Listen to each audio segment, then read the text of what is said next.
जय हिंद दोस्तों, स्वागत है आप सभी का आपके अपने चैनल पर। हम लोग यूपीएससी सीसेट हिंदी माध्यम को सरल करने का प्रयास कर रहे हैं। इसी उद्देश्य को सार्थक करते हुए हम लोगों ने 2014 से लेकर 2024 तक संपूर्ण कॉम्प्रिहेंशन पीवाईक्यूज एक-एक पैसेज हम लोगों ने कर लिया है। और अगर आप नए हैं तो जाइए उस पूरी प्लेलिस्ट को देखिए। 40 वीडियो हैं, आधे-आधे घंटे के हैं। आप चाहें तो 2-4 दिन में भी समाप्त कर सकते हैं, लेकिन मैं ये आपको पूरी ज़िम्मेदारी से कहता हूँ कि अगर वह देख लेंगे 2-4 बार, तो आपको कॉम्प्रिहेंशन कहीं और से पढ़ने की आवश्यकता नहीं रहेगी। जितने लोगों ने पहला वीडियो आप जाकर के देखेंगे, उसमें कमेंट देखेंगे, तो सच में लोगों के द्वारा ये कहा गया है कि सर आपने बड़ी समस्या हल कर दी, जो कॉम्प्रिहेंशन हिंदी माध्यम के लिए कई लोगों ने कराया होगा, लेकिन 2-4 वीडियो 4-5 घंटे की क्लासेस ली होंगी। हमारे यहाँ 14 से 24 तक सारे पीवाईक्यू एक-एक पैसेज कठिन, आसान सारे कर लिए हैं। आपको एक ईज़ी टू टफ जो यात्रा है, क्योंकि 2014 के आस-पास थोड़ा ईज़ी आते थे, 2024 के आस-पास थोड़ा टफ आ रहे हैं। तो वह पूरी यात्रा हम लोगों ने सुखद तरीके से संपूर्ण की। अब हम रीजनिंग की क्लास शुरू कर चुके हैं। फर्स्ट वीडियो हम लोगों ने ऑलरेडी कर लिया था, 2018 का हमने पीवाईक्यू करा दिया था एक वीडियो में, जिससे आप लोगों का रिस्पॉन्स पता चले कि इसको कंटिन्यू किया जाए या नहीं। तो लोगों ने कहा सर सीसेट करा दीजिए। मैं अपनी पूरी ज़िम्मेदारी के साथ जो मैंने वादा किया था कि सीसेट पीवाईक्यूज़ सारे कंप्लीट करा दूँगा, एक ही जगह पर आपको मिल जाएँगे हिंदी माध्यम में। इंग्लिश वाला कोई होगा तो बताइएगा, इसके बाद हम इंग्लिश भी कंप्लीट करा देंगे। तो चलिए शुरू करते हैं।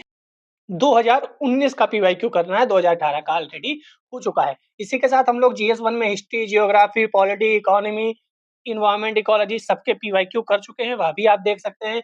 साथ ही साथ हम लोग इम्पोर्टेंट टॉपिक की सीरीज चला रहे हैं प्रीलिम्स के लिए, वह आप देख सकते हैं। उसके साथ एनसीईआरटी जो भी इम्पोर्टेंट है, पॉलिटी, हिस्ट्री सब एक जगह पर आपको मिल जाएगा, तनाव लेने की आवश्यकता नहीं है। बढ़िया से देखो किताबें उठाकर, और पीवाईक्यू की एक बुक अगर होगी आपके पास तो बेहतर रहेगी, आप किसी भी जगह की खरीद सकते हैं। उसमें कोई दिक्कत नहीं, बस बुक होनी चाहिए। ऑफलाइन खरीदो चाहे ऑनलाइन, लेकिन बुक होती है तो एक अलग तरीके से कॉन्फिडेंस भी आता है और पढ़ाई भी अच्छी होती है। पीडीएफ से पढ़ने वाले थोड़ा-सा प्लीज़ पीडीएफ मत पढ़ो, जो सच में यूपीएससी करना चाहते हैं। पीडीएफ से आप स्क्रीन के सामने काफ़ी देर नहीं बैठ सकते, दिमाग भी उतना अच्छा नहीं होता। सारी बुक्स खरीदो, बुक पढ़ना शुरू करो। मैं एक बात बता दूँ कि यहाँ पर अगर कुछ बताया जाए, तो आप बात को कमेंट करके पूछ लीजिएगा कि ऐसा क्यों? लेकिन बहुत ज़्यादा तह में नहीं जाना है, हमें पीएचडी नहीं करनी है। हमें बस देखना है कि इस टाइप के क्वेश्चन आते हैं और इस टाइप के क्वेश्चन इस टाइप से लगते हैं। समझ में आया? इस टाइप के क्वेश्चन हर साल आते हैं, यस सर। इस टाइप का क्वेश्चन ऐसे लगता है, यस सर। इसको सीख लो, पीएचडी नहीं करनी है, ठीक है? जैसे पहला क्वेश्चन है, इस टाइप के क्वेश्चन बहुत आते हैं, इसको मैं अलग से एक वीडियो बनाकर कराऊँगा, क्योंकि इस टाइप के क्वेश्चन में थोड़ा-सा समय लगेगा, थोड़ा-सा अलग से बोर्ड पे पढ़ा के बताना पड़ेगा। अभी देख लेते हैं, थोड़ा ईज़ी करते हैं, बाकी इसके आगे के सारे क्वेश्चन ईज़ी हैं। 26 क्वेश्चन आए हैं, 26 में से आपको कितने करने हैं? 20 करने हैं, 6 छोड़ने हैं ना? बस ये मान लो ये उसी 6 में से 1 है। कुछ लोगों के आसान होगा जो पहले से पढ़ चुके हैं। एक ठोस घन को पीला, नीला, काला इस प्रकार रंगा गया है कि इसके विपरीत फलक एक ही रंग के हैं। विपरीत फलक एक ही रंग के। अब ठोस घन जो क्यूब है, उसमें आप जानते हैं जो पासा होगा, डाइस होगा, जो आपने लूडो में खेला होगा, उसकी बात हो रही है। उसमें 6 होते हैं, 1, 2, 3, 4, 5, 6। 6 में विपरीत फलक, ऊपर-नीचे एक कलर से कर दिया, लेफ्ट-राइट एक कलर से, आमने-सामने एक कलर से। तब इस घन को 2 भिन्न आमापों 36 घनों में इस प्रकार काटा गया कि 32 छोटे घन उसमें हैं, 4 बड़े घन हैं। कई बार एक ही साइज के काटे जाते हैं। पिछले कुछ समय से ऐसे क्वेश्चन काफ़ी काफ़ी मतलब 1-2 क्वेश्चन आ जाते हैं, एक ही आता है जहाँ तक हर साल। बड़े घनों का कोई भी फलक नीला नहीं रंगा गया, तो बड़े घनों का कोई भी फलक नीला नहीं रंगा गया है, ये ध्यान रखना, ये लाइन। कितने घनों में केवल एक फलक रंगा हुआ है? कितने घनों में केवल एक फलक रंगा हुआ है? पहले उसने क्या बोला? बड़े घनों का कोई भी फलक नीला नहीं रंगा गया है। कितने घनों में केवल एक ही फलक रंगा हुआ है? 4, 6, 8, 10। तो इसको पूरा ऐसे बनाना पड़ता है, ठीक है? ऐसे-ऐसे बनाना पड़ेगा, तो उसमें बोर्ड की आवश्यकता होगी। इसके लिए हम इसको अलग से कराएँगे। अभी इसका 8 आंसर होता है, घन के 2 नीले विपरीत फलक माना ऊपर-नीचे ले लेते हैं, तो 16 + 16 32 छोटे फलक हो गए। 4 बराबर घनों में विभाजित होते हैं, तो 4 + 4 इसका 8 आंसर आता है। क्यों आता है ये आंसर, मैं ये पूरा अच्छे से पढ़ाऊँगा 15, 20, 30 मिनट का लेकर, वहाँ आप देखिएगा। अभी इसको बस ऐसे ही समझ लीजिए, ठीक है, कि ऐसे क्वेश्चन आते हैं, ठीक है। अगला क्वेश्चन, इस टाइप का क्वेश्चन जो होता है, इस टाइप का क्वेश्चन अवश्य आता है और इस टाइप के क्वेश्चन ईजी होते हैं। कैलेंडर, श्रीमान एक्स के 3 बच्चे हैं, ठीक है। पहले बच्चे का जन्मदिन अप्रैल के 5वें सोमवार को पड़ता है। पहली बात तो ये आप ध्यान रखो, एक साथ में किसी महीने में 5 सोमवार, 5 मंगलवार, 5 बुधवार कब आते हैं? तो अप्रैल कितने महीने का दिन होता है? 30 दिन का अप्रैल का महीना होता है, ठीक है। तो अगर 7-7 दिन, Sunday, Monday, Tuesday, Wednesday, Thursday, Friday, Saturday, 7-7 दिन देखें तो 28 दिन में तो ऐसे वाले दिन होंगे जिसमें 4 Sunday, 4 Monday, 4 Tuesday, 4 Wednesday, 4 Thursday, 4 Friday, 4 Saturday पड़ेंगे, लेकिन 2 एक्स्ट्रा बच जाएंगे। अब ये 2 कौन से होंगे? सोमवार होगा, मंगलवार होगा, या मंगल बुध होगा, या बुध बृहस्पति होगा, या शुक्र शनि होगा, क्या होगा? यानी कि अगर 1 तारीख से इतवार शुरू करें तो इन 2 दिन में इतवार और सोमवार पड़ेगा। समझ रहे हैं? 30 दिन टोटल हैं, 28 दिन तो वो होंगे जिसमें 4 संडे, 4 मंडे, 4 ट्यूसडे, 4 वेडनेसडे, इस टाइप से हो जाएगा। 2 एक्स्ट्रा दिन बचेंगे, यही वो होगा जो 5वां होगा। तो अब अगर आप 5वां सोमवार चाहते हैं तो या तो 5वां सोमवार 29 को पड़ेगा, या 5वां सोमवार 30 को पड़ेगा। 29 को या तो मंडे होगा या 30 को मंडे होगा, ठीक है। यहाँ लिखा भी है पहले बच्चे का जन्मदिन 29 या 30 को पड़ेगा। मैंने बता दिया क्यों, ठीक है, क्योंकि 4-4 तो निकल गए, अब 2 बचा 29 या 30। अब उसमें या तो सोमवार होगा 29 को, या सोमवार होगा 30 को, बाकी तो 4-4 सब एक साथ निकल गए। दूसरे का नवंबर के 5वें बृहस्पतिवार को पड़ता है। तो नवंबर में कितने दिन होते हैं? नवंबर में भी 30 दिन होते हैं, तो उसमें भी 28 दिन वो निकल गए जिसमें 4-4 का पेयर संडे, मंडे, ट्यूसडे बन जाएगा। इसमें भी 2 बचे 29 और 30। बृहस्पतिवार का मतलब क्या है? थर्सडे, थर्सडे और थर्सडे, या तो 29 को पड़ेगा या 30 को पड़ेगा, ठीक है। तीसरे बच्चे का जन्मदिन किस दिन होगा? कि 20 दिसंबर को पड़ता है। तीसरे बच्चे का जन्मदिन किस दिन है? जो कि 20 दिसंबर को पड़ता है। तो हमें करना क्या है? हमें इसका 29 को मंडे मानकर अगर हम देखें तो 29 को थर्सडे या 30 को थर्सडे आता है क्या? पहले ये चेक करेंगे। फिर 30 को मंडे है तो उसका देखेंगे कि 29 और 30 को थर्सडे आता है क्या? उससे हम आगे निकाल लेंगे, ठीक है। जैसे पहले तथा दूसरे बच्चे के जन्मदिन के बीच विषम दिन कितने हैं? यानी कि हम 7 दिन को लेकर चलते हैं। 7 दिन का मतलब क्या है? संडे से शुरू हुआ, सैटरडे तक खत्म हो गया, एक पूरा वीक खत्म हो गया। उसके एक्स्ट्रा दिन कितने हैं? अगर एक एक्स्ट्रा दिन है तो सोमवार या मंगलवार या कुछ एक एक्स्ट्रा आएगा। 2 एक्स्ट्रा दिन है, सोम मंगल, मंगल बुध, बुध बृहस्पति, बृहस्पति शुक्र, शुक्र शनिचर, ऐसा कुछ एक्स्ट्रा आएगा, ठीक है। तो नवंबर में बृहस्पतिवार पड़ रहा था और सोमवार पड़ रहा था आपके अप्रैल में, तो एक्स्ट्रा कितना बचा? 3। बृहस्पति से पीछे जाएंगे तो 3। अगर हम 29 अप्रैल से 29 नवंबर के बीच विषम दिन देखें तो 4 होंगे। 30 अप्रैल से 30 नवंबर के बीच विषम दिन देखें तो 4 होंगे।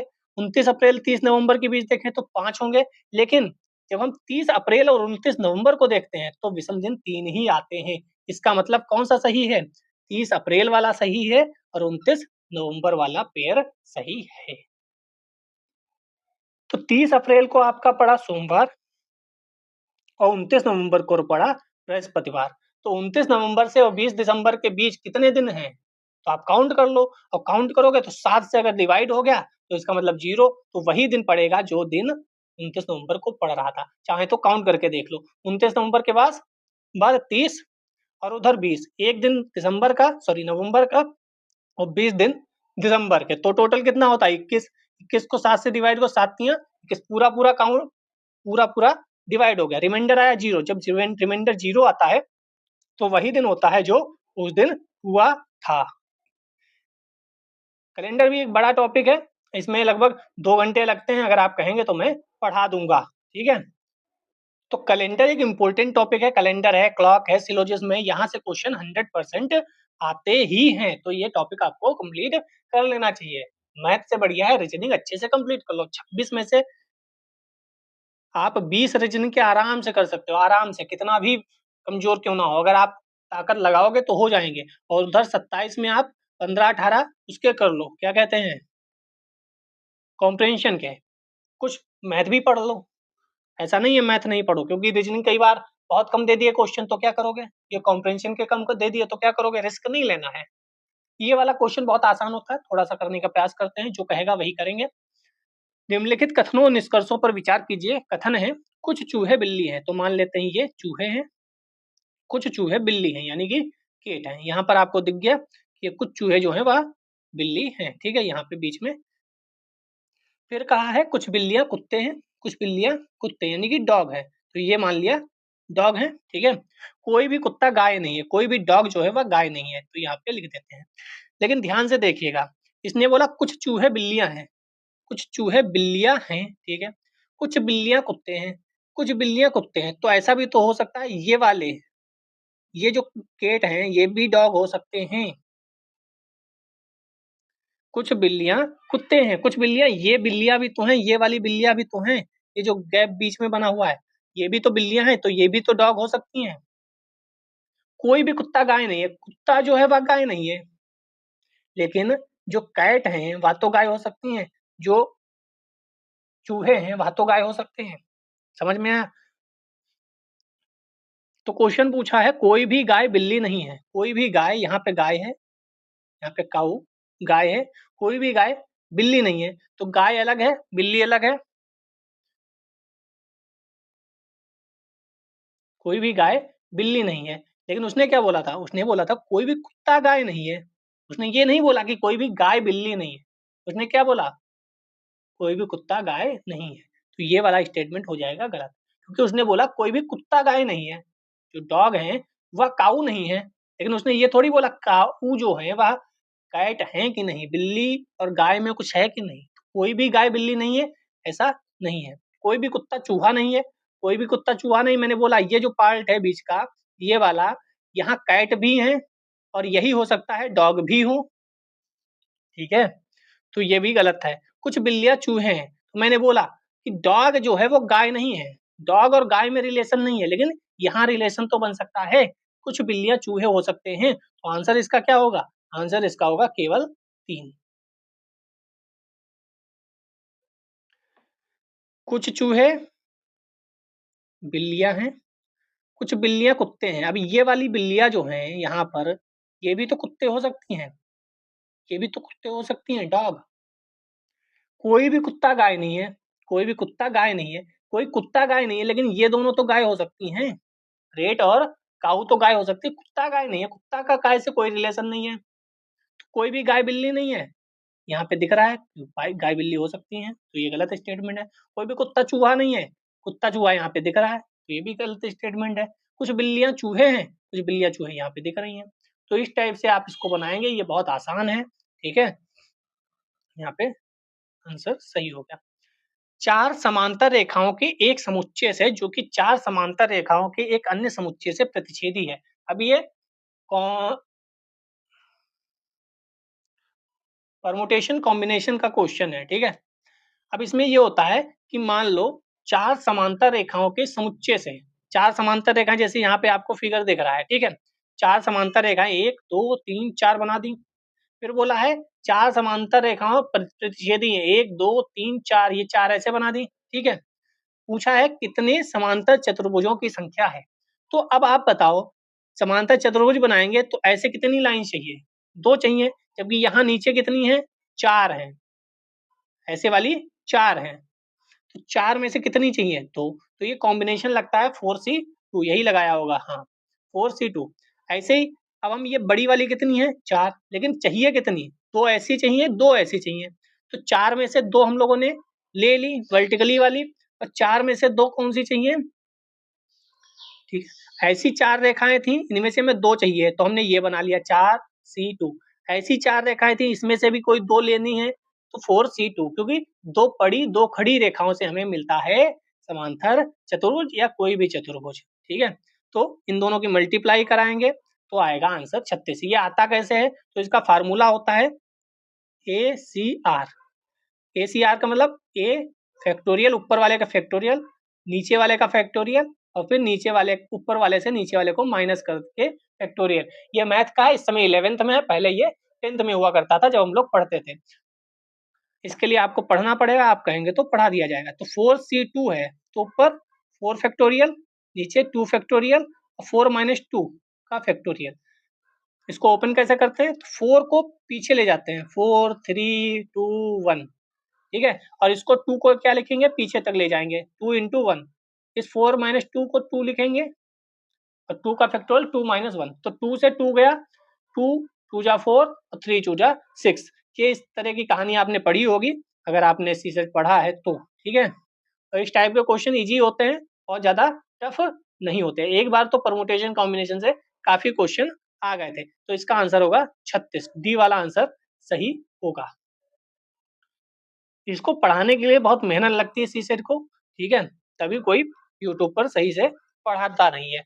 कुछ लोग पढ़ाएंगे भी तो वह अपना कोर्स बेचने के लिए, क्योंकि फ्री में कुछ लोग, पहले दिन तो बहुत लोग आ जाएंगे, फिर उनकी भी तो प्रॉब्लम है कि भाई वो सब कुछ फ्री पढ़ा देंगे और आप लोग पढ़ेंगे भी नहीं। तभी यूट्यूब पर चीजें मिल जाती हैं, आप ढूंढना चाहें तो मिल जाएंगी, लेकिन अलग अलग बिखरी हुई मिलेंगी। आप अगर यूट्यूब पर पढ़ना चाहते हैं तो आप टॉपिक का नाम डालो, जैसे हम डालो calendar for UPSC C SAT, बस आ जाएगा कोई भी। हिंदी माध्यम में कम लोग पढ़ा रहे होंगे, लेकिन इंग्लिश में ठीक आ जाएगा, लेकिन वो समझ में आपके आ सकता है। पी क्यू आर 3 नगर हैं, पी और क्यू के बीच की दूरी 60 किलोमीटर, तो पी क्यू इनके बीच की दूरी कितनी है? 60 किलोमीटर।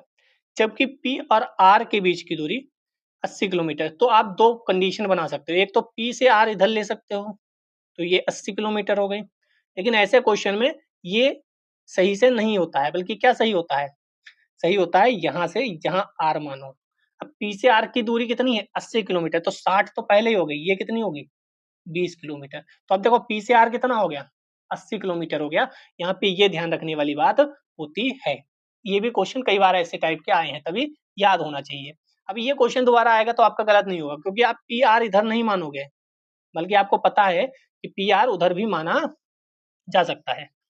क्यू पी के पश्चिम में है, क्यू पी के पश्चिम में है, आर पी के दक्षिण में। अच्छा, आगे भी दिया है, ठीक है। अगर ये नहीं दिया होता तो आप इस वाली पॉसिबिलिटी पे जा सकते हैं।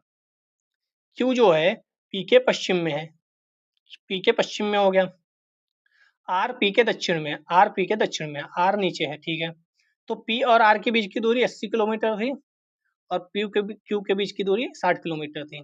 पूछा होगा इनके बीच की दूरी क्या है, तो ये पाइथागोरस थ्योरम लगेगी यहाँ पर। और पाइथागोरस थ्योरम आप लोगों ने पढ़ी होगी, ये देख सकते हैं 60 किलोमीटर 80 किलोमीटर। जब आप पाइथागोरस थ्योरम पढ़ते हैं इस टाइप की, यहाँ अगर 3 होता है, यहाँ 4 होता है, यहाँ 4 मान लो, यहाँ 3 मान लो, तो यहाँ 5 हो जाएगा, ठीक है। इसका स्क्वायर प्लस इसका स्क्वायर प्लस इसका स्क्वायर आप लोगों ने पढ़ा होगा पाइथागोरस, ठीक है।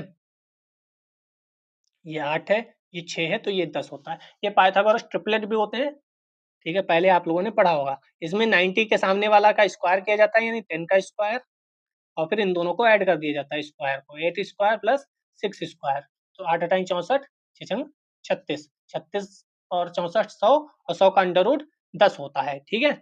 ऐसे यहाँ हम लोगों ने 6 8 लेकर किया है, इसमें 60 और 80 लेकर किया गया है। तो पाइथागोरस थ्योरम अगर आपको आती होगी तो ये बहुत इजी क्वेश्चन है। आंसर कितना आएगा? आंसर आएगा 100,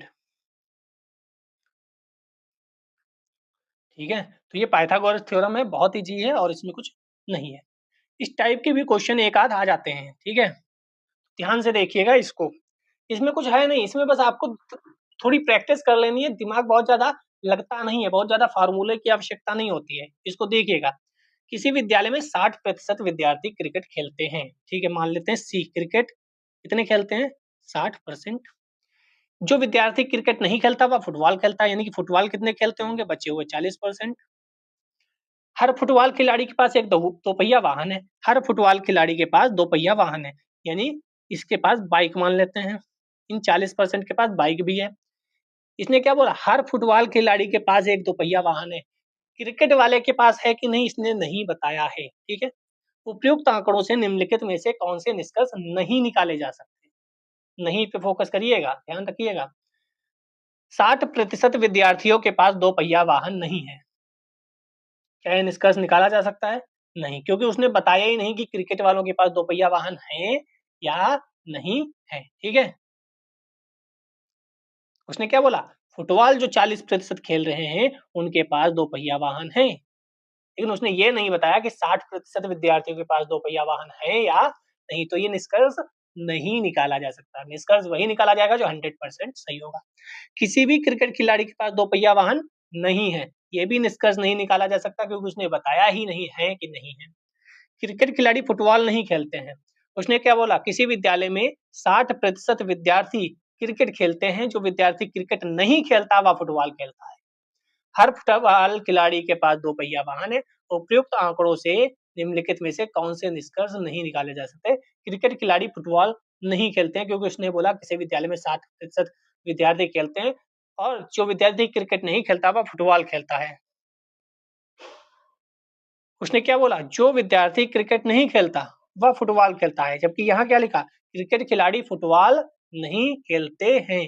क्रिकेट खिलाड़ी फुटबॉल तो ऐसा उसने नहीं बोला। निष्कर्ष ये भी नहीं निकाला जा सकता कि क्रिकेट खिलाड़ी फुटबॉल खेलते हैं कि नहीं, क्योंकि उसने ऐसा भी कुछ नहीं बताया है। तो इसका आंसर भी होना चाहिए डी, ठीक है। तो ये बस ऊपर जो लिखा है उसी को समझ के और आंसर देना होता है, तो इसमें कोई अलग से आपको दिमाग लगाने की आवश्यकता, अलग से आपको फ़ॉर्मूला या कैलकुलेशन करने की आवश्यकता नहीं होती है। तो ये आसान होते हैं, ऊपर जो लिखा है उसी को समझो और नीचे वाले आंसर दे दो, ठीक है।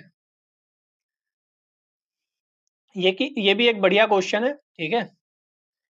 7 नंबर क्वेश्चन, यदि x 25 के बराबर या उससे बड़ा है तो हम अलग टाइप से लगाएंगे। x जो है या तो 25 के बराबर या उससे बड़ा है। x जो है तो या तो 25 से बराबर या बड़ा है। ये आप गणित में बचपन में सीखे होंगे, बड़ा और बराबर लगाने का। y 40 से कम या उसके बराबर है। y है जो वह 40 से कम है या उसके बराबर है, ठीक है। तो निम्नलिखित में से कौन सा सदैव सही होगा? सदैव सदैव x 25 से बड़ा है, y 40 से छोटा है। यानी कि इसकी कहानी अगर हम देखें तो 25 यहाँ होगा, 25 से बड़ा है x, ठीक है। 25 से बड़ा है x और 25 से 40 तो बड़ा होगा ही होगा। 25 से 40 बड़ा होगा तो 25 यहाँ से शुरू हुआ तो मान लेते हैं 40 इधर आएगा कहीं। 25 से 40 बड़ा है ना तो इधर आएगा। y जो है वो 40 से छोटा है या 40 के बराबर है, तो y कहीं ना कहीं बीच में आएगा। यानी 25x y 40 अगर हम रफली मान लें तो ये हो जाएगा। इन्होंने बनाया है, इसी को देख लेते हैं। 25 यहाँ है, 25 से बड़ा x है या बराबर है, यानी कि पूरा इधर वाला ये जो साइड इधर वाली है वो 25 के बाद की यानी कि x की है और इधर वाली जो है वो 40 की है। यानी कि ये जो बचा है, ये जो बीच में बचा है यहाँ पर, ये तो दोनों का हो सकता है एरिया, क्योंकि यहाँ x भी है और y भी है 25 और 40 के बीच में, ठीक है। उसने बोला x y से बड़ा है, x y से बड़ा है, लेकिन उसने यहाँ क्या बोला? सदैव पूछा है, क्या x y से सदैव बड़ा होगा? फिर बोला है y माइनस एक्स 15 से बड़ा है, तो y माइनस एक्स देख लो, y 40, 25, 15 कम ले लेते हैं, ये 26 ले लेते हैं, ये 39 लेते हैं तो कितना आएगा? 13। यानी कि बी वाला तो बिल्कुल नहीं होगा।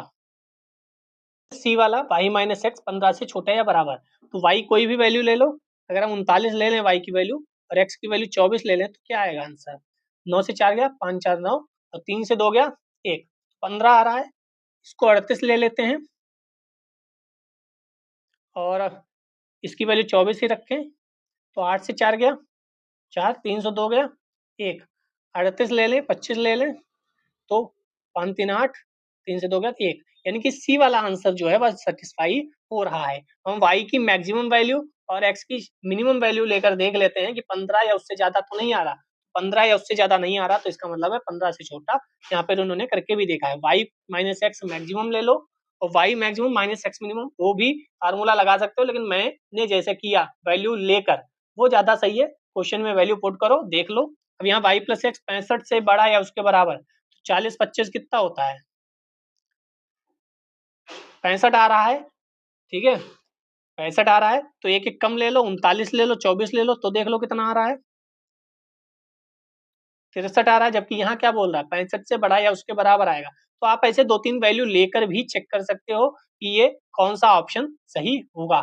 एक्स वाई से बड़ा है कि हमेशा नहीं है एक्स वाई से बड़ा, ठीक है, क्योंकि वाई इधर पूरा है, तो आप 24 ले लो, जबकि एक्स की वैल्यू क्या है 25 से स्टार्ट होती है, तो एक्स वाई से बड़ा हमेशा नहीं आएगा। मेरे हिसाब से आप ऑप्शन में ही वैल्यू पुट करिए और इसकी प्रैक्टिस अगर आप कर लेंगे तो चीजें आसान हो जाएंगी।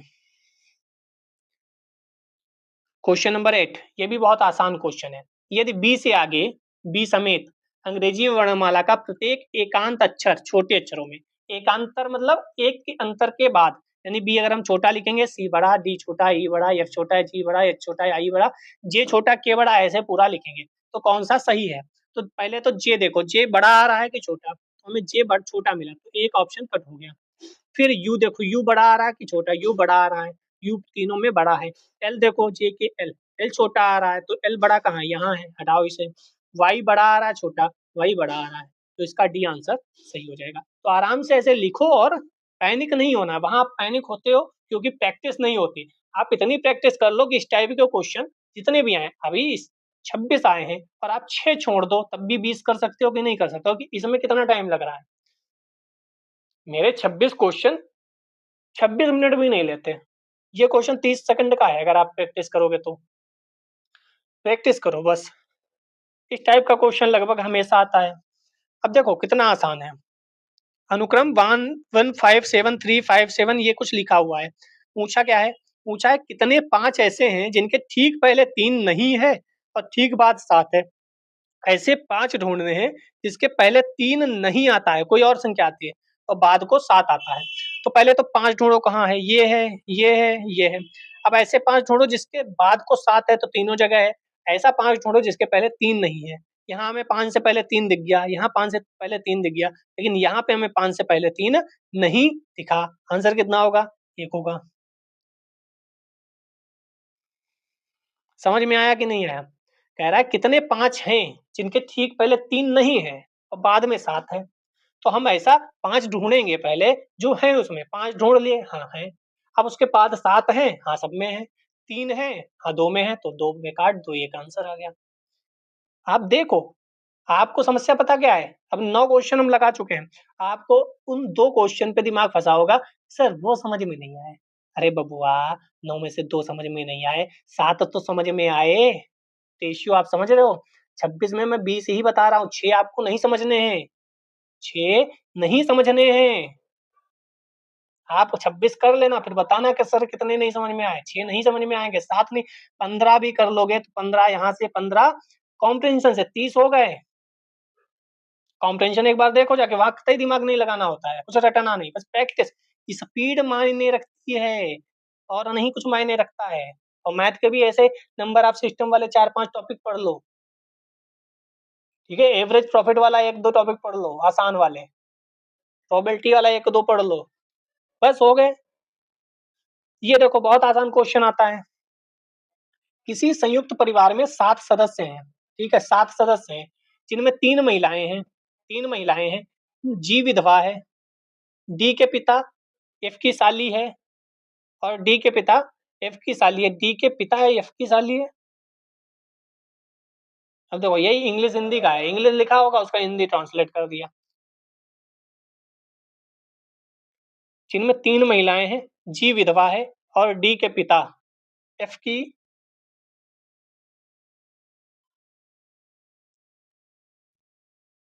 जी विधवा है और डी के पिता एफ की भाभी है। आगे देखते हैं, तब भी इन्होंने बनाया होगा। जी विधवा है यहाँ पे, बी और डी एक ही माता पिता की संतान है।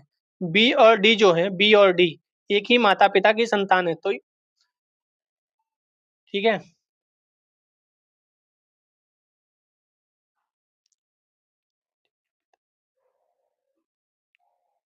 हाँ ठीक है, अब समझ में आ गया। देखो इसने बोला है जी विधवा है, ठीक है, जी विधवा है, डी के पिता एफ की भाभी है। जी जो है वह कोई साफ पेज है, यहाँ पे बनाते हैं। जो जी है वह डी, जो डी है डी के पिता एफ की भाभी है, यानी कि इसके कोई भैया होंगे, उसकी ये धर्मपत्नी होंगी। एफ के भैया कौन है ये देखेंगे अभी। बी और डी एक ही माता पिता की संतान है, तो डी इसका पुत्र या पुत्री है और उसका बी भी पुत्र या पुत्री होगा।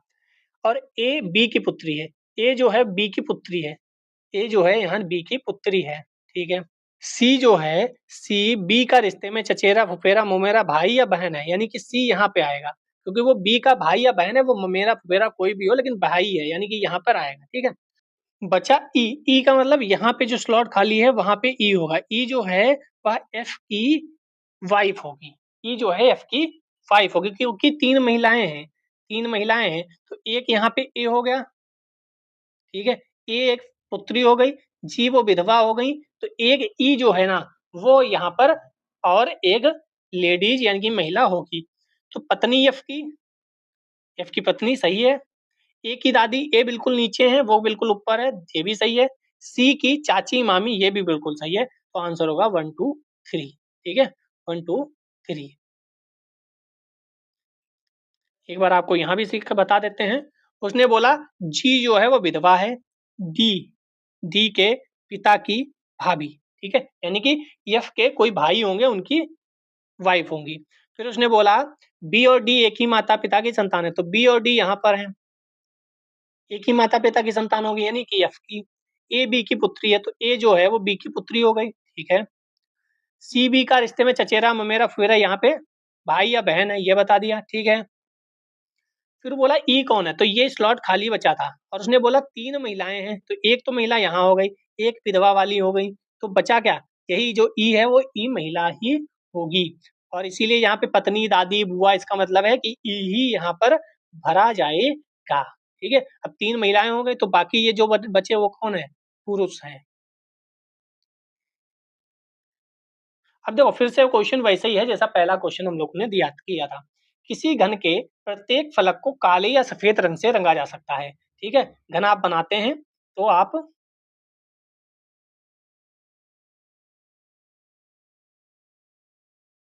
ठीक है, तो किसी घन के प्रत्येक फलक को काले सफेद रंग से रंगा जाता है, उस घन को कितने विभिन्न तरीकों से रंगा जा सकता है, तो ये क्वेश्चन पूछा है। देखो यहाँ पे एक वही बना हुआ है कि 6 फलक होते हैं, कितने फलक होते हैं 6, एक में हमने काला लिख लिया, एक में हम सफेद लिख लेंगे, कुल संख्या लिख लेंगे, तो 6 फलक होते हैं, तो 6 के 6 आप काले लिख सकते हो, ठीक है। 5 काले कर सकते हो, एक सफेद कर सकते हो, ठीक है। 4 काले कर सकते हो, 2 सफेद कर सकते हो, ठीक है। लेकिन इसमें हम अगर इन दोनों को साथ में रखें, ठीक है, कितने हैं 6 हैं, 1 2 3 4 5 6, 6 फलक हैं। 6 में आप क्या कर सकते हो, 4 कोई काले कर दिए, ठीक है, लेकिन 2 ये बचे गए, तो हो सकता है आप इन दो 4 को काला कर दें, ठीक है, तो ये 2 हो गए। अगली बार हो सकता है क्या करें आप,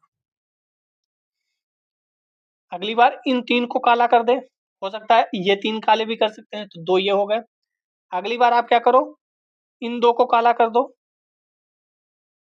हो सकता है इन 2 को काला कर दो, ठीक है, तो ये हो गए आपके 2 पार्ट।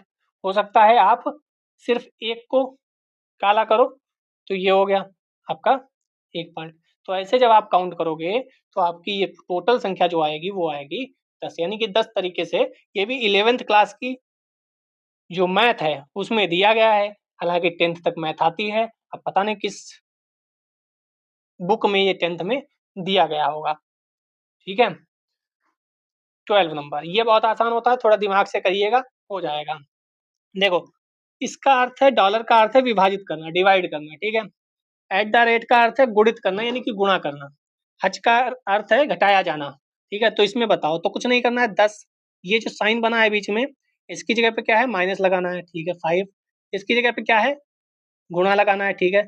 $1 की जगह क्या लगाना है, डिवाइड लगाना है, ठीक है। और 5 अब क्या करना है, जब हम डिवाइड हटाते हैं तो क्या करते हैं, वहां पे मल्टीप्लाई का साइन लगा के उसे उल्टा कर देते थे। 5 से 5 गया तो बचा क्या, 9 बचा, ठीक है। तो ऐसे आप सॉल्व करेंगे और ये बहुत आसान होता है, बस आपको जो यहाँ पर बताया गया है वहां पर क्या लिखना है बस वो देख लो बस। चलिए आगे बढ़ते हैं।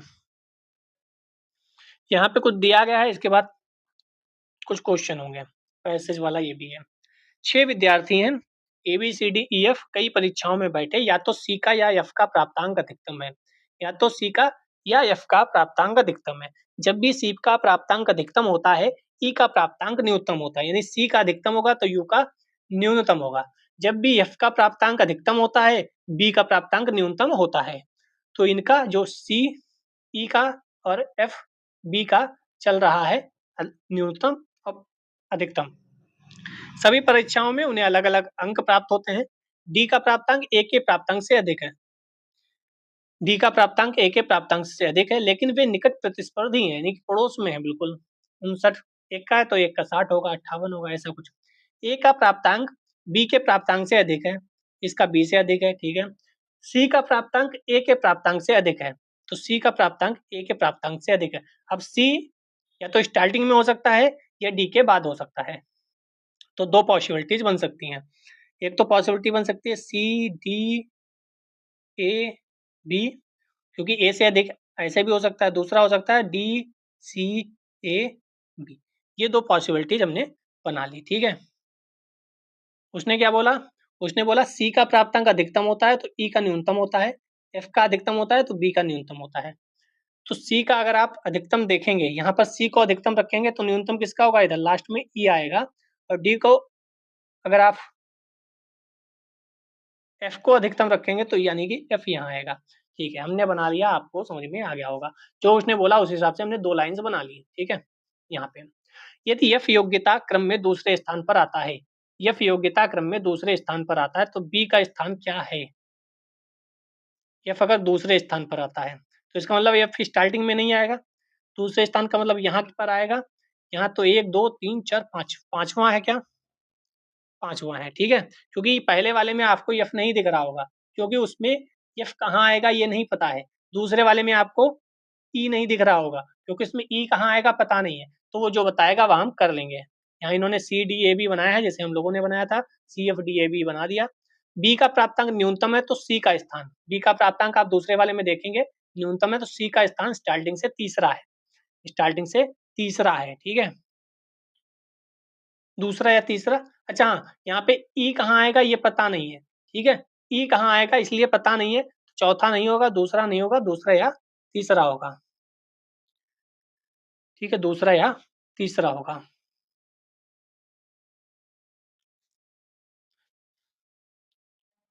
ठीक है। क्योंकि दूसरा या तीसरा होगा, क्योंकि अब क्या पूछा है? जब ये बी का प्राप्तांक न्यूनतम होगा तो एफ अधिकतम होगा, एफ अधिकतम होगा C D A B F C D A B बनेगा, ठीक है। F C D A B, F C D A B, हाँ। एफ यहाँ पे अगर रख दें तो F C D A B वही वाला। अब उसमें डी बीच में आएगा, F F C D A B, D पहले आएगा या बाद में आएगा, यहाँ पे कंफ्यूजन होगी। इसीलिए अगर ऊपर वाला लेंगे तो एफ यहाँ पे आ जाएगा तो सी दूसरे नंबर पे आएगा, नीचे वाला लेंगे तो सी तीसरे नंबर पे आएगा, ठीक है। 15 नंबर क्वेश्चन, यदि ई योग्यता क्रम तीसरा हो, निम्नलिखित में से कौन सा सही है? ई को अगर तीसरे क्रम में रखें, तीसरे क्रम में का मतलब है ई यहाँ पर आएगा या तो ई यहाँ पर आएगा, ठीक है। पूछा किसका है? पूछा है कौन सा सही होगा। ई का प्राप्तांक सी के प्राप्तांक से अधिक होगा, हो भी सकता है, नहीं भी हो सकता है। सी का प्राप्तांक ई के प्राप्तांक से अधिक होगा, हो भी सकता है, नहीं भी हो सकता है। ए का योग्यता क्रम चौथा है और डी का योग्यता क्रम पांचवा है। सी का प्राप्तांक ई के प्राप्तांक से अधिक होगा। सी का प्राप्तांक अगर हम दूसरा वाला देखें तो सी का प्राप्तांक ई के प्राप्तांक से अधिक है, और यहाँ पर भी देखें तो हमने ये जो ई बनाया है वो सी से पहले ही आपको दिख रहा होगा। तो ये दोनों में आप देखेंगे तो पी वाला सही है। जगह की कमी है, बाकी अगर आप कहोगे तो सही से उसको जगह पे बनाकर, ऐसा जो इन्होंने बनाया है हमने भी वैसे ही बनाया है, बस वहां पर थोड़ा सा जगह की वजह से आपको हो सकता है दिक्कत हो रही है। ये भी क्वेश्चन इजी होते हैं जो ये वाले हैं। कथन S1 S2 को पढ़िए, उसके बाद प्रश्नांशों के उत्तर दीजिए। मेरा बस कहने का मतलब ये है, डरो मत, कॉम्प्रिहेंशन रीजनिंग बिल्कुल 100% मजबूत करो। मैथ के कुछ क्वेश्चन, कुछ टॉपिक पढ़ लो। अभी 6 महीने, 5 महीने हैं, 4 महीने हैं, 3 महीने हैं, इतने में तो सीसेट की ऐसी तैसी हो जाएगी अगर 2 घंटे रोज पढ़ने बैठ जाओ तो, लेकिन ईमानदारी पूर्वक। S1 कह रहा है सोहन के वजन का दोगुना मोहन के वजन या रोहन के वजन से कम है। सोहन के वजन का जो दोगुना है वह मोहन के वजन या रोहन के वजन। अब यहाँ फिर से समस्या हो रही है जगह की, हम ऊपर लिख ले रहे हैं मोहन के वजन, और जो सोहन का 2 गुना है वो रोहन के वजन से कम है। हमने बना लिया अपनी लैंग्वेज में। दूसरे में कह रहा है S2 में रोहन के वजन का 2 गुना, रोहन के वजन का 2 गुना मोहन के वजन, मोहन के वजन या सोहन के वजन से अधिक है। रोहन के वजन का 2 गुना मोहन के वजन, मोहन के वजन या सोहन के वजन से अधिक है।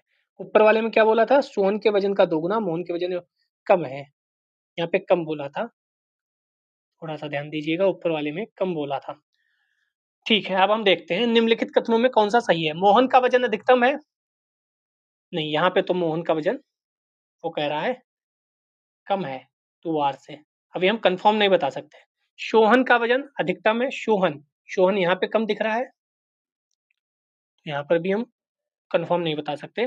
रोहन का वजन अधिकतम है, रोहन, रोहन यहाँ भी ज्यादा है, रोहन यहाँ भी ज्यादा है, रोहन यहाँ भी ज्यादा है, लेकिन ये भी कंफर्म नहीं बता सकते क्योंकि 2R है। कैसे, अभी बताते हैं। मान लो यहाँ 2R, ये हम 2 और 1 लिख दें और सोहन को लिख दें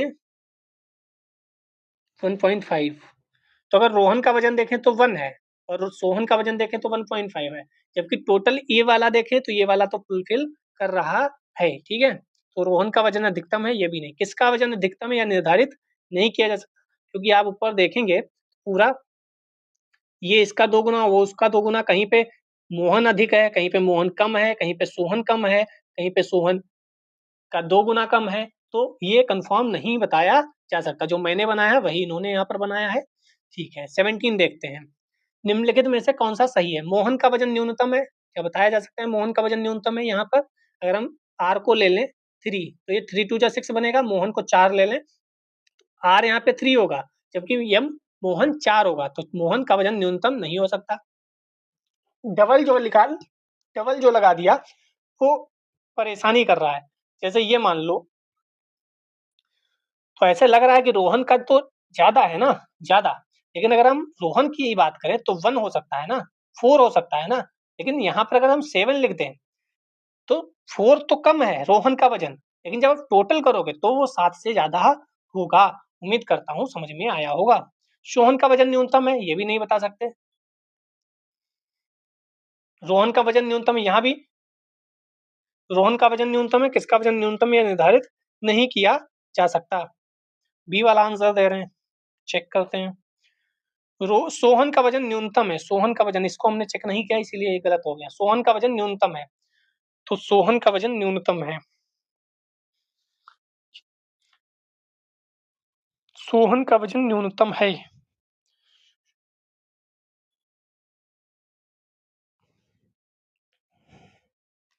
सोहन, यहाँ पे देखें तो 2s छोटा है R से, यहाँ इन दोनों को अगर देखें, यो वाला 2s छोटा है R से, यहाँ 2R बड़ा है S से, तो इसको एक साथ लिख लें। 2s छोटा है R से, 2R बड़ा है S से। वैल्यू पुट कर लें तो और बेहतर होगा। इसको अगर हम 2, इसको ले लें 3, तो 3 2 जा 6, R को ज़्यादा लिखना पड़ेगा। ठीक है, और यहाँ पर अगर R को हमने 7 लिया है, S को 3 लिया है, तो सेकंड वाली लाइन में हमें R की जगह 7 लिखना पड़ेगा, तो S की जगह 3 लिखना पड़ेगा। 7 दूनी 14, यस, ये परफेक्ट बैठ रहा है। सोहन और वजन न्यूनतम है। तो आप वैल्यू, फिर मैं बोल रहा हूँ, पिछले वाले में भी मैंने बोला था वैल्यू पुट करके देखो, वैल्यू पुट करके देखोगे तो चीजें आसानी से समझ में आएंगी। इस टाइप का क्वेश्चन एक आध कई बार 2 पूछ दिए जाते हैं, ये भी आसान होते हैं, लेकिन इसमें पैटर्न समझना थोड़ा सा टफ होता है। मुझे ये थोड़ा सा टफ लगता है क्योंकि यहाँ पैटर्न समझना बहुत डिफिकल्ट हो जाता है कई बार, लेकिन ये इजी है। आपको 3 घटता हुआ दिख रहा होगा, फिर यहाँ 5 माइनस होता हुआ दिख रहा होगा, फिर 7, फिर 11, तो यहाँ आप अभाज्य संख्याएं देख रहे हैं, 11 के बाद 13 आती है और 13 के बाद आपको 17 दिखेगी, तो 93 से 17 गया तो आंसर होगा 76। तो ये आसान होते हैं, बस वही है, प्रैक्टिस प्रैक्टिस प्रैक्टिस।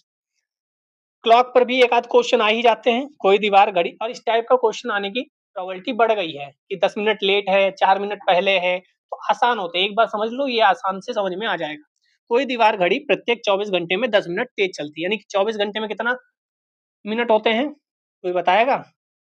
24 घंटे में कितना मिनट होते हैं? तो 1440 मिनट होते हैं। अब 1440 मिनट में 10 मिनट तेज चलती है।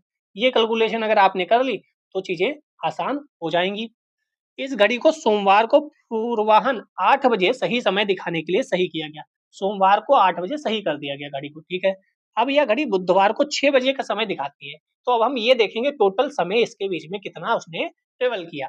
तो सोमवार को 8 बजे से मंगलवार को 8 बजे तक 24 घंटे, बुधवार को सुबह 8 बजे तक 24 घंटे, तो 24-24 48, फिर 8 से 6 तक आने में उसे 10 घंटे और लगे। तो ये 4-4-8 58 घंटे की यात्रा तय करेगी, ठीक है। 58 घंटे को मिनट में कन्वर्ट करेंगे, क्योंकि 1440 मिनट में 10 मिनट की यात्रा वो तय करती है, ठीक है। 10 मिनट की यात्रा वो तय करती है। इसको सबको मिटा दें। तो यहाँ पे उन्होंने निकाला है 58 घंटे को 60 से मिनट मल्टीप्लाई किया, ठीक है। और टोटल हमने ये कितना निकाला था 1440। इसको चाहो तो 58 और 60 को मल्टीप्लाई करके देखो कितना आएगा, 8 48। तो तो यहाँ पर देखेंगे तो 10 मिनट हमें लेट चलाता है, ठीक है। कितना? 1440 में से, ठीक है। अब चाहिए कितना? 58 इंटू 60, 58 इंटू 60 कितना होता है? 3480 होता है। जीरो से जीरो गया, 2 से डिवाइड कर दो, ठीक है। 2 से डिवाइड करोगे तो कितना आएगा? अब समझदार लोग होंगे वो 12 से कर सकते हैं। 12 बरियम 144, 12 12 जा 144, 12 दूनी 24, 24 और 10 108, 12 नमा 108। अब 3 से कर दो, ठीक है। आप चाहो तो 2 से पहले कर लो, 2 छंग 12, 2 पंचे 10, ठीक है।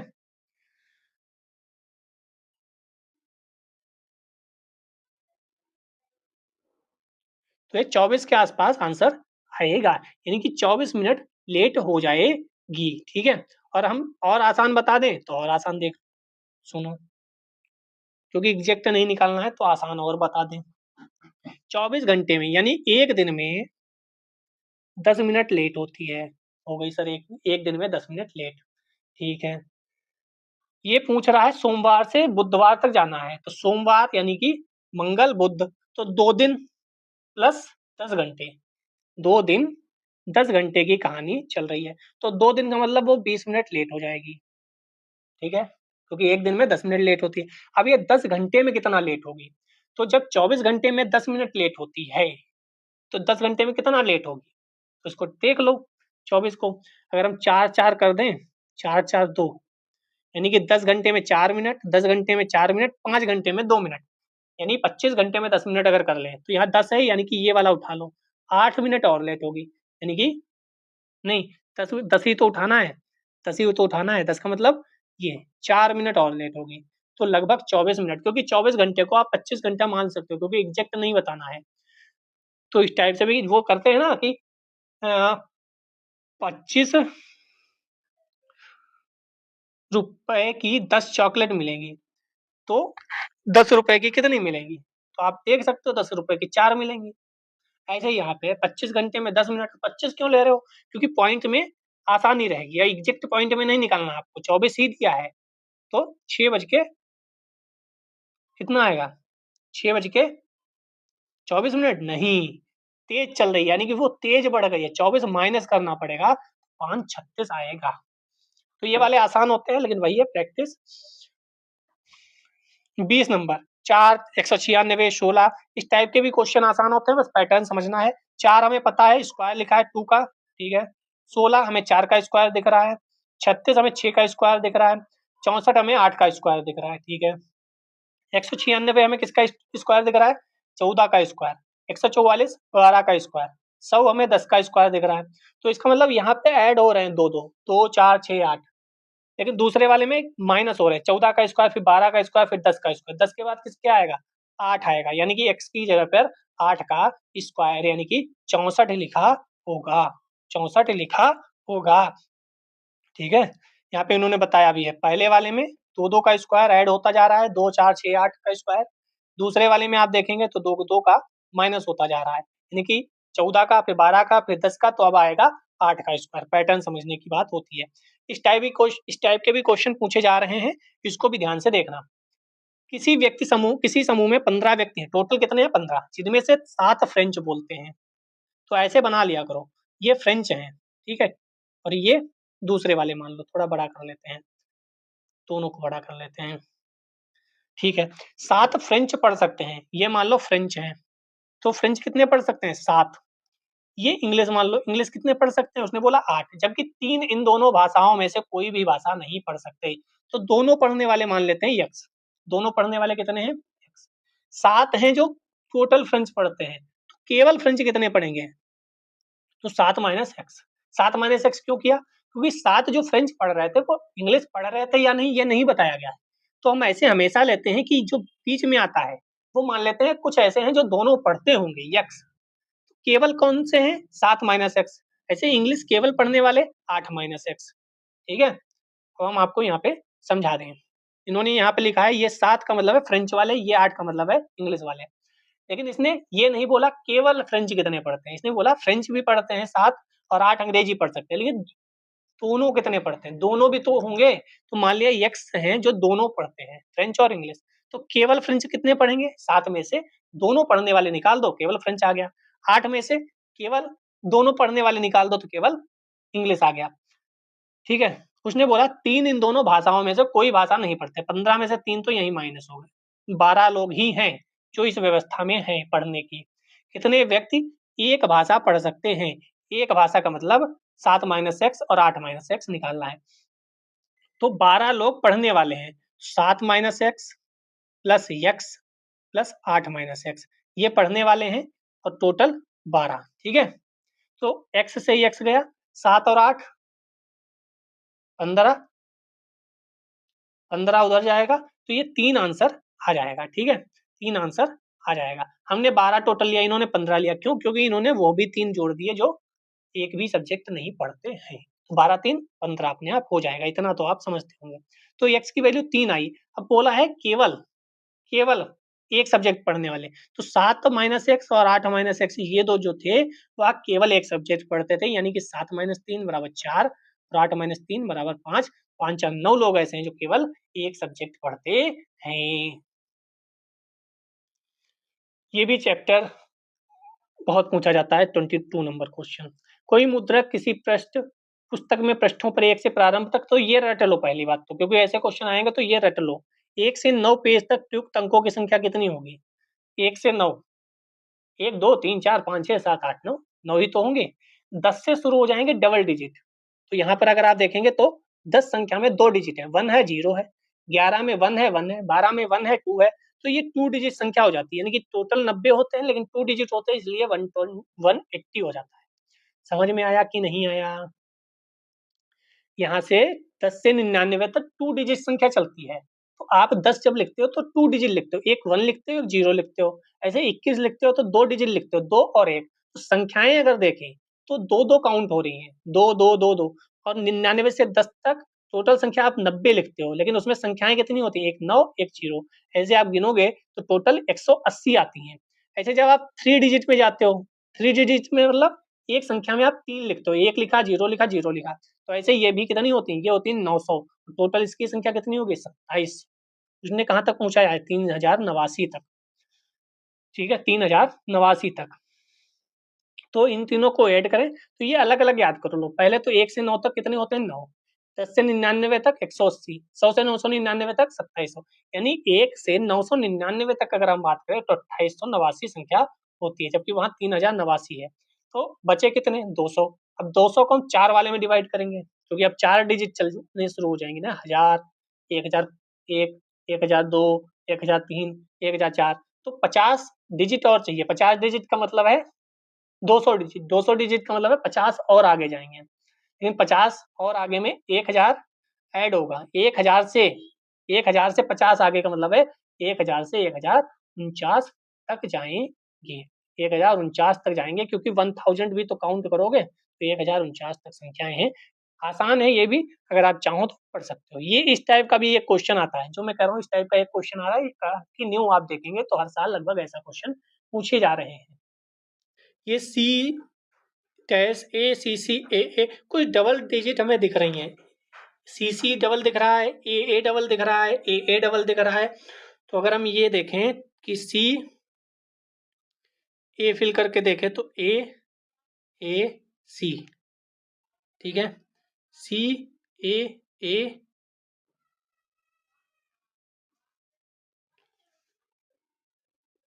बी, ठीक है, सी ए बी। फिर अगर हम देखें ए बी, चारों लिखकर अगर आप देखेंगे तो आपको चीजें समझ में आ जाएंगी। जैसे हम C C A B, A B, B C B. अगर हम लिख के देखें तो हमें कुछ पैटर्न मिल रहा है। सी C A B C B, ये मिल रहा है। 4 या 5 का पैटर्न मिला करता है। तो इसमें हम देखें तो सी बी बी बी, तो ये वाला आंसर आपका बी वाला सही हो जाएगा। थोड़ा सा ये टफ है, लेकिन बाकी इजी आते हैं। इस बार ये वाला पोर्शन क्वेश्चन टफ दे दिया इन लोगों ने, ठीक है। 24, मान लीजिए आपके पास 3 मूल्य वर्ग के, ऐसा भी क्वेश्चन एक आने की संभावना हमेशा रहती है। ऐसे भी क्वेश्चन आने लगे हैं, एक क्वेश्चन ऐसा भी आपको मिल जाता है, ठीक है। 1 रुपए के, 10 रुपए के, 50 रुपए के मुद्रा प्राप्त पर्याप्त मात्रा में है। 107 आपको बनाना है, तो आप कैसे कैसे बना सकते हो। तो यही है, आपको ये टेबल बनानी पड़ेगी। टाइम टेकन है, आपको दिख रहा होगा। इतनी लंबी टेबल बनाना आसान नहीं है। एक तो है आप 2 50-50 के ले लो, बाकी 0 के ले लो, 7 के ले लो, तो ऐसे आप बनाओगे बाकायदा। इसका कोई मतलब फार्मूला वगैरह नहीं है।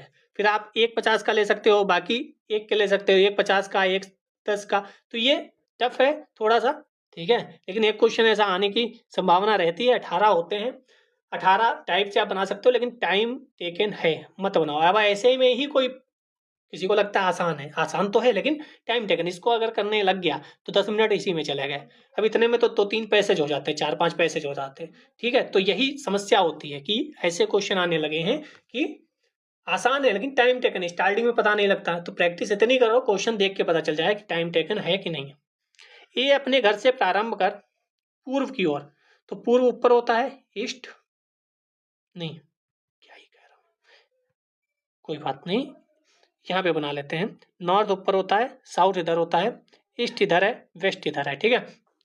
ए अपने घर से प्रारंभ कर पूर्व की ओर 20 मीटर चलता है।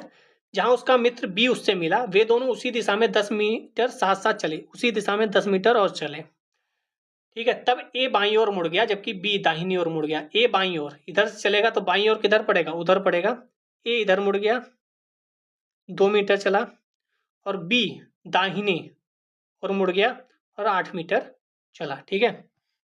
2 मीटर को थोड़ा छोटा करते हैं, ठीक है।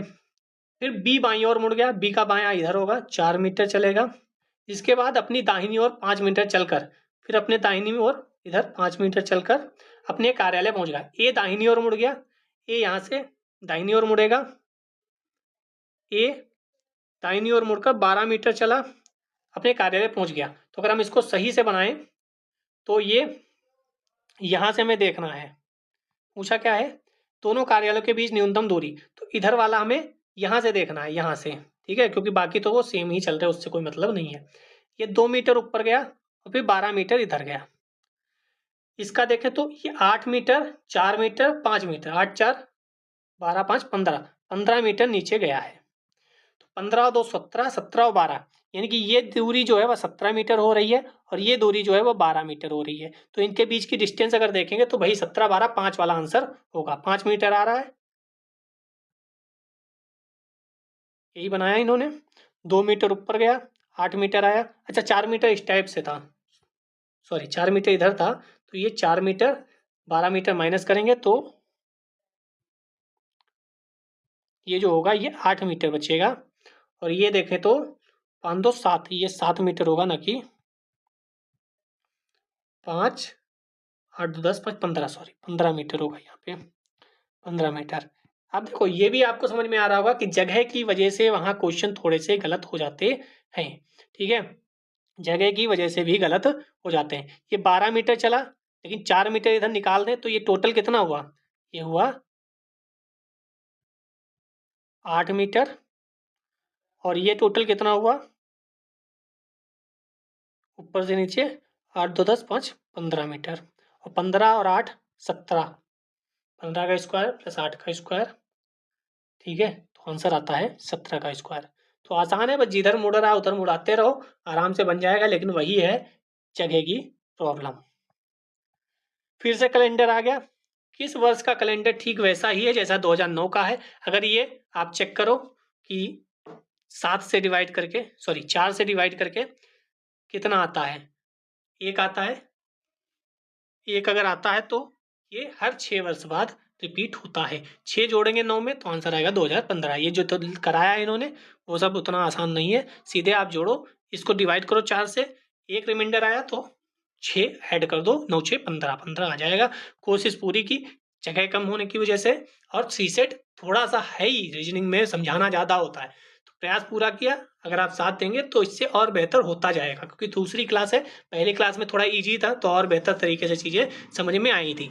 आपको वो क्वेश्चन पता चल जाएंगे कि कौन से इंपॉर्टेंट हैं, वह चीज़ें पता चल जाएंगी। अब 20 26 हैं, 26 में से आपको कितने कठिन लगे होंगे? 6 ज़्यादा कठिन होंगे, 20 तो 15 भी अगर कर लोगे तो चीज़ें आसान हो जाएंगी। 15 यहाँ से 15, 27 ही क्वेश्चन सही करने हैं ना, 27 ही तो सही करने हैं। चलिए मिलते हैं।